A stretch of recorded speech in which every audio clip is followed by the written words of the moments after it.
राधा वल्लभ श्री हरिवंश सभी को राधे राधे। आइए सुनते हैं आश्विन कृष्ण पक्ष की इंदिरा एकादशी की व्रत कथा।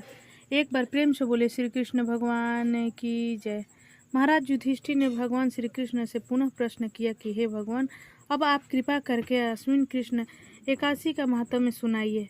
भगवान बोले, हे राजन, इस एकादशी का नाम इंदिरा है और इसके व्रत का फल महान पुण्य को देने वाला है। इसका व्रत करने से पितर लोग नरक यातना से निकलकर स्वर्ग के सुखों का उपभोग करते हैं। प्राचीन काल सतयुग में इंद्र सेन नामक का एक महाधर्मात्मा और प्रतापी राजा था। वह अपनी प्रजा को पुत्र के समान ही पालन करता था। इसके राज्य में प्रजा धन धान्य से परिपूर्ण एवं सुखी थी। एक दिन राजा अपने दरबार में विराजमान था। उसी समय महर्षि नारद आकाशमंडल से उतरते हुए दिखाई पड़े। उनकी दिव्य ज्योति से चारों ओर प्रकाशित प्रस्फुटित हो रहा था। राजा ने अर्धपाद से उनकी पूजा की और उन्हें दिव्य आसन पर बैठाया। महर्षि ने राजा से कुशल प्रश्न किया। राजा ने कहा, भगवान, आपकी दया से यहाँ पर सब प्रकार से कुशल हैं। अब आप अपने आने का हेतु बताकर कृतार्थ करें। नारद जी ने कहा, हे राजन, आप सावधान हो, मेरी बातों को सुने। दैव संयोग से घूमता फिरता मैं यमपुर में पहुंच गया और वहां अनेक प्रकार के प्राणियों को नाना प्रकार की यातनाएं भोग करते हुए देखा। वहीं पर आपके पिता भी मिले और उन्होंने कहा, मेरे पुत्र इंद्रसेन महिष्मति का राजा है। आप उनके पास जाकर मेरा संदेश सुनाएं कि वह इंदिरा एकादशी का व्रत स्वकुटुंब करके उनका फल मुझे अर्पण करे तो मैं इस यम यातना से छूट जाऊं।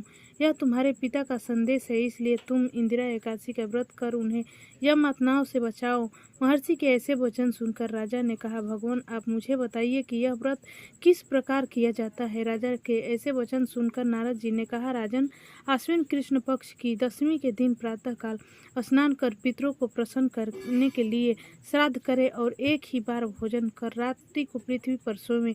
दूसरे दिन प्रातः नित्य कर्मों से निवृत्त हो एकादशी व्रत का संकल्प करे कि आज एकदम निराहार रहकर समस्त भोगों को त्याग द्वादश को भोजन करूंगा। हे पुंडरीकाक्ष, आप मेरी रक्षा करें, मेरे संकल्प की रक्षा करें। इस प्रकार संकल्प कर मध्याह्न में शालिग्राम की मूर्ति के सन्मुख श्रद्धा भक्ति युक्त श्राद्ध करे और ब्राह्मणों को भोजन करा उन्हें यथाशक्ति दान दक्षिणा दे।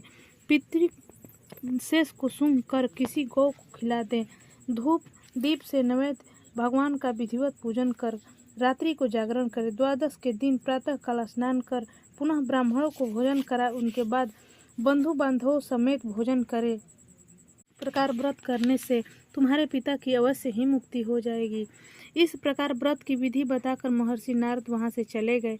उनके जाने पर यथासंभव राजा ने व्रत किया और अनुष्ठान किया। उस समय आकाश से पुष्पों की वृष्टि हुई और उनके पिता एक दिव्य सिंहासन पर सवार होकर स्वर्गलोक को जाते दिखाई पड़े। राजा इंद्रसेन भी बहुत दिनों तक राज्य भोग कर पुत्र को राज्य दे अब आप तपस्या के हेतु चला गया। इस कथा को पढ़ने वाले सुनने वाले अवश्य ही स्वर्ग की प्राप्ति होगी। एक बार प्रेम से बोले श्री कृष्ण भगवान की जय। इस प्रकार मेरी कथा समाप्त हुई। सभी को राधे राधे।